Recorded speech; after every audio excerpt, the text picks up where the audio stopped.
Olá pessoal, sou o professor Valmir Ventura e vamos falar hoje sobre estruturas corporativas. Bom, para começar a nossa conversa, a gente vai fazer uma relação entre estrutura, estratégia e cultura, né? E para deixar claro como existe essa relação, eu vou citar uma pesquisa que foi feita por uma socióloga junto das tribos canibais lá na Oceania, né? Isso nos anos 30, se não me engano, né? O que essa socióloga fez? Ela foi numa ilha lá que estava isolada e naquela ilha tinham três tribos, né? Uma tribo que morava no litoral da ilha, uma tribo que morava mais afastada, né? Numa região afastada, e uma que morava no topo da colina. Ela se concentrou nessas duas tribos. A primeira que mora no litoral e essa última que eu citei, que fica no topo da colina. Justamente por serem tribos muito diferentes. O que ela reparou, né? A, a tribo que morava no litoral, ela tinha muitos recursos, né? Então ela tinha lá pesca abundante, caça, frutas, né? E por ter muitos recursos, ela tinha que manter o domínio da sua região. E por isso ela era muito agressiva, né? E desenvolveu esse canibalismo aí como forma de afastar qualquer tipo de ameaça, né? Vocês devem ter já visto algum desenho, né? Essa tribo se chamava Mundugamor e são aqueles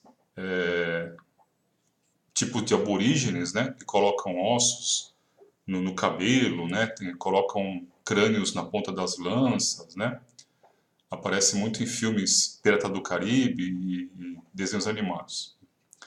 Já outra tribo, né, que mora na colina, se chamava Arapesh. Era uma tribo, por morar na colina, e tinham pouquíssimos recursos, solo arenoso, pouca caça, né, não tinha vegetação.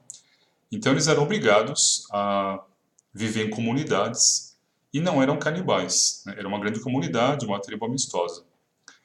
E essa socióloga percebeu, né, que numa região tão isolada, que não tinha influência de outros povos, né, o que definiu um comportamento tão diferente entre essas duas tribos, né? E a resposta está na questão dos recursos, né? Como a estrutura do lugar onde essa tribo estavam inseridas, né, leva a desenvolver uma estratégia.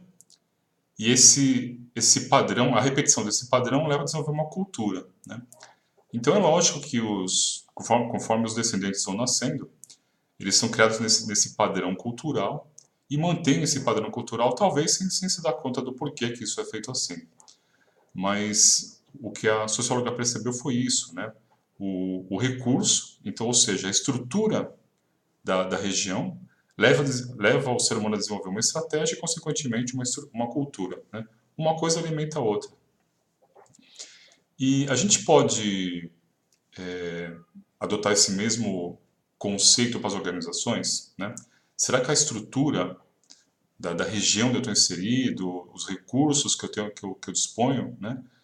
Falando em termos organizacionais, me leva a criar uma estratégia específica e a repetição desse padrão também me leva a desenvolver uma cultura organizacional que com o tempo ela vai sendo replicada sem ser questionada do porquê disso, né?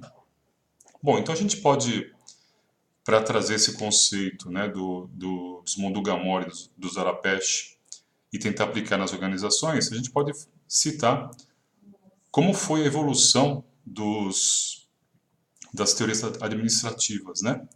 Então, quais são os principais autores, né? O que se fala hoje em modelos de gestão? A gente pode então citar para começar a discussão, né? A evolução dos autores dentro da administração, né? Se formos pegar cronologicamente a evolução desses autores, a gente vai ver que nós tínhamos lá no começo, né, quando se fala na Revolução Industrial, nós temos os famosos, né? Taylor, que tinha um foco em processo, Ford Fayol, que tinha foco em estrutura, ou seja, voltado para a estrutura organizacional, né? Posteriormente, nós tivemos alguns autores voltados para a linha comportamental, né? Então, tem vários aí, né? Maslow, com a teoria das necessidades, Herzberg, Mayo, né? E tantos outros que tentavam desenvolver estratégias, né? Para melhorar esse comportamento nessa mesma estrutura, né? Essas estratégias, com a repetição do padrão, também levavam a uma nova cultura organizacional, né? Então, com o tempo, os autores que vieram aí após a Segunda Guerra Mundial começaram a discutir esses padrões culturais, né? Como melhorar a cultura organizacional, né? E o ápice disso foi nos anos 80, quando a indústria japonesa conseguiu dominar, né, com seus carros mais econômicos, com melhor design, né, conseguiram conquistar um terço do mercado americano.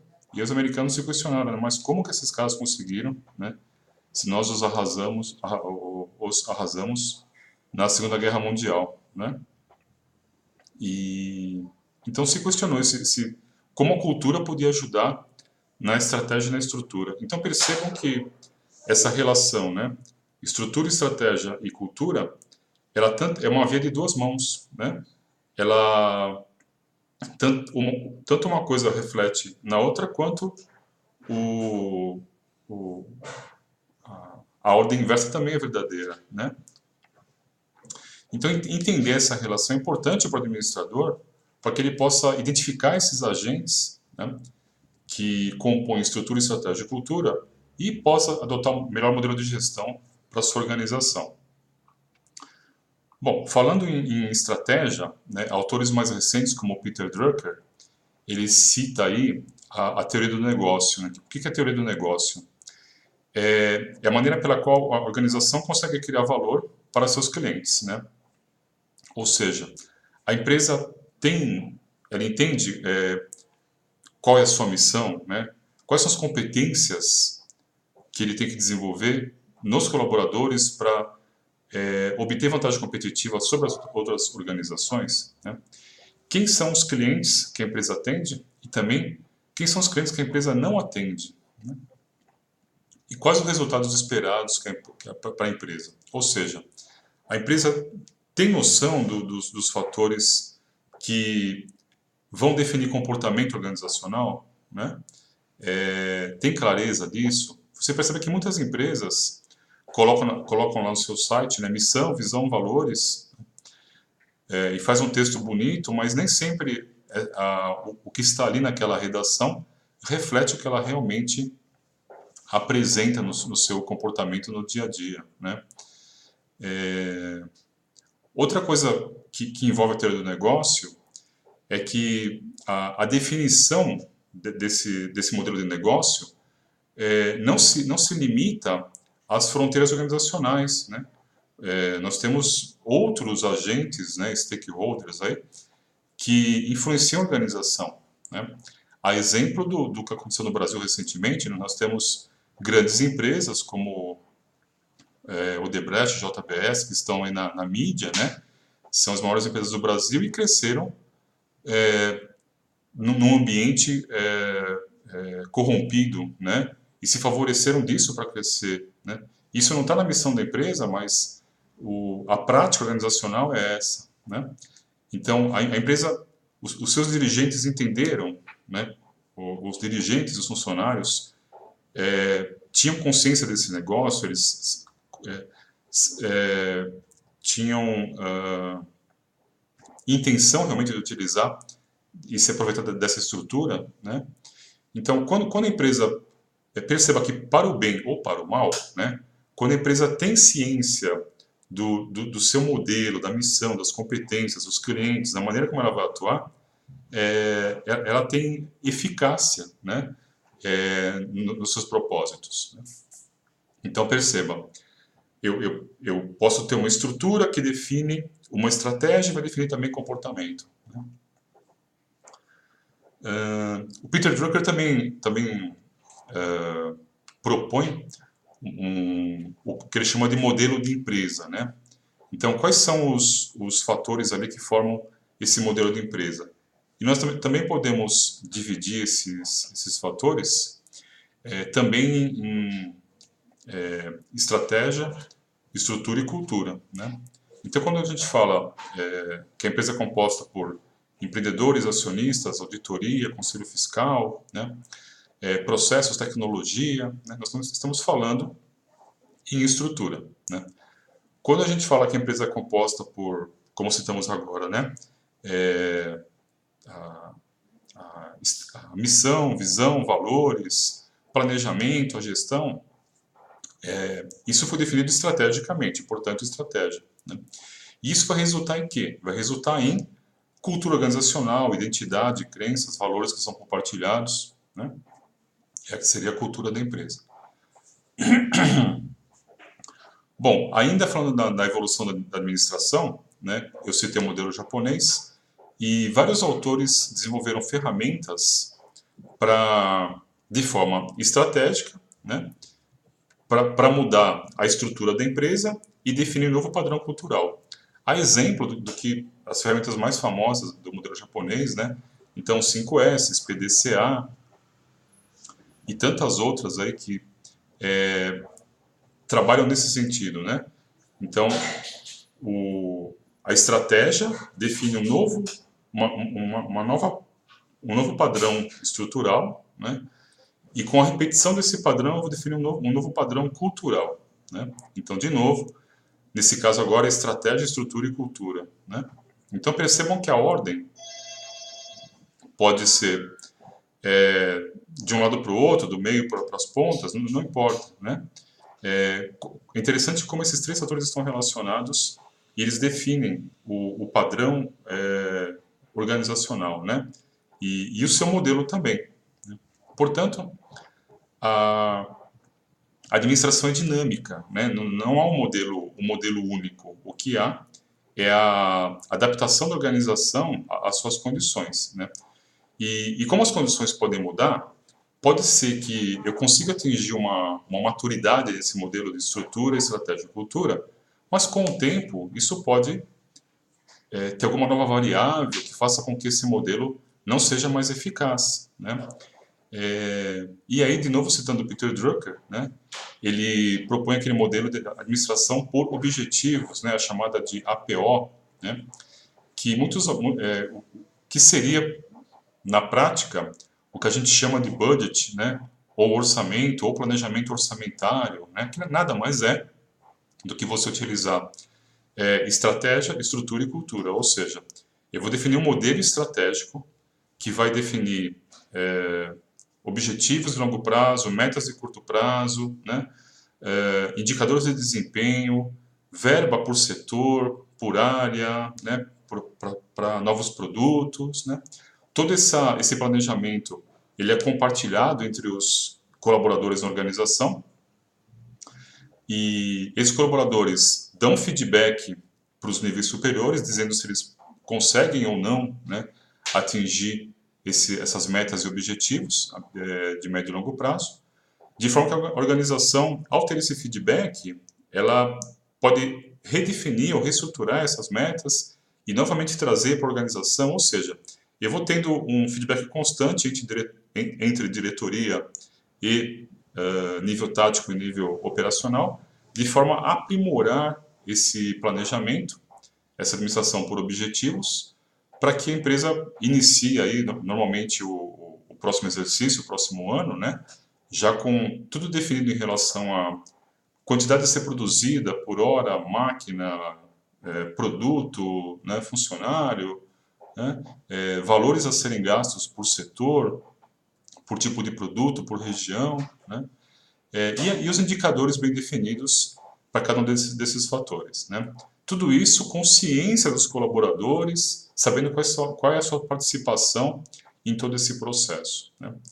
Então, pode ocorrer que após você ter uma maturação do seu modelo organizacional, haja algum tipo de desgaste e você seja obrigado a redefinir esses parâmetros. O que é aconselhável, né, que você faça isso, que haja essa análise e essa readequação, né, constante, porque você não pode se dar o luxo, ainda mais nos dias atuais, né, de fazer um planejamento apenas e achar que vai ser suficiente para o resto da sua vida na organização, né? Pelo contrário, esse planejamento deve ser atualizado constantemente, né? E deve ser revisto esse modelo, deve ser revisto esse modelo de estrutura, estratégia e cultura, né? Bom, então o que a gente vê hoje, né, as organizações de alto desempenho, qual o modelo estrutural que elas apresentam, né? Então a gente discutia antes disso, né, antes desse modelo de organização de alto desempenho, a discussão se baseava em questionar se a empresa deveria ser mais verticalizada ou mais descentralizada, né, mais com operações terceirizadas ou não, né. O que hoje se fala muito são estruturas matriciais, né, onde você tem um modelo dinâmico que você vai criar projetos, criar células com objetivos definidos, com prazos definidos, né? Nas quais você vai ter profissionais que terão mais autonomia e vão responder para os seus prazos e resultados, né? Então, o modelo para o projeto hoje é um dos modelos que mais atende essa dinâmica organizacional, né? É um modelo mais flexível, que você pode adequar conforme as circunstâncias ou projetos a serem desenvolvidos, né? Bom, então nas organizações de alto desempenho, o que a gente percebe muito, né? De novo, retomando a questão da estrutura, estratégia e cultura. Nós temos uma liderança bastante alinhada e eficaz na organização, né? Que tá ligado à questão de formação de cultura, né? Isso vai gerar, essa liderança, né? Gera define muito da cultura e do engajamento dos colaboradores, né, para que eles possam alcançar seus objetivos estratégicos, né, e se continuarem motivados a buscar os objetivos, né. Quando se fala em estratégia, né, nós temos a administração de pessoas muito próxima, né, então um modelo de gestão de pessoas bastante ativo, né, utilizando os modelos de Maslow e Herzberg, né, quando você tenta entender não só o que satisfaz o funcionário, mas sim o que satisfaz e também motiva o funcionário, né, de forma que ele esteja pleno na organização e consiga ter um alto desempenho, né. A gente ouve e vê notícias na internet sobre como que os trabalhadores, os funcionários da Google trabalham, né? Então, todos de shorts e levam lá para trabalhar o seu papagaio, o seu cachorro, né? Então, a organização está constantemente buscando modelos, né, para tornar o seu colaborador cada vez mais satisfeito e motivado, né? E o que a gente percebe é que realmente as empresas que adotam esse modelo de gestão de pessoas mais ativo e voltado para o funcionário, eles têm realmente um desempenho superior, né? Aliás, tem uma pesquisa que mostra, indica que as empresas, uma pesquisa feita com empresas que têm ações na Bolsa de Valores, né? E foi analisado lá o desempenho das ações dessas empresas durante um ano, né? O que eles perceberam? As empresas do modelo mais mecanicista, ou seja, indústrias tradicionais, né, comparadas com indústrias mais chamadas orgânicas, que têm um foco de gestão de pessoas muito maior, né? Bom, qual o resultado? Empresas com foco em pessoas, elas são 30% mais rentáveis do que as empresas do modelo mecanicista, no modelo industrial, né? Então perceba que a administração vem evoluindo, né, desse modelo mecanicista tradicional para um modelo mais focado em pessoas. Isso é claro pela tendência crescente de serviços que nós temos hoje, né, onde as pessoas são muito mais geram muito mais resultado do que as máquinas, né. Uma outro exemplo que pode mostrar como isso é relevante hoje em dia, né, é quando você compara o valor das organizações, né? Em 2017, eu estava vendo um ranking das empresas, né? E veja que interessante, uma Ford, que tem empresas no mundo inteiro, né? Várias filiais, né? Ela vale cerca de 46 bilhões, né? Enquanto que a Google, que não tem tantos ativos quanto uma Ford, vale mais de 100 bilhões, né? Então, onde está o valor, né? Está nos equipamentos, nas máquinas ou nas pessoas? Então, isso realmente mostra a tendência da administração, né, para ter um alto desempenho hoje em dia. Bom, como eu falei, as organizações, mesmo após ter uma maturidade no seu modelo, podem ter algum tipo de desvio, né? Desvio, conflito, má gestão, isso é comum que ocorra, né? Então, nós temos aí a governança corporativa como modelo de gestão que visa recuperar essa confiabilidade, né, e garantir a boa gestão através das boas práticas organizacionais, né? Então, de novo, caso a minha relação estrutura, estratégia e cultura, né, não tenha um bom equilíbrio, eu tenho que analisar isso via indicadores de desempenho, né? Eu posso tentar realinhar isso por meio da governança corporativa.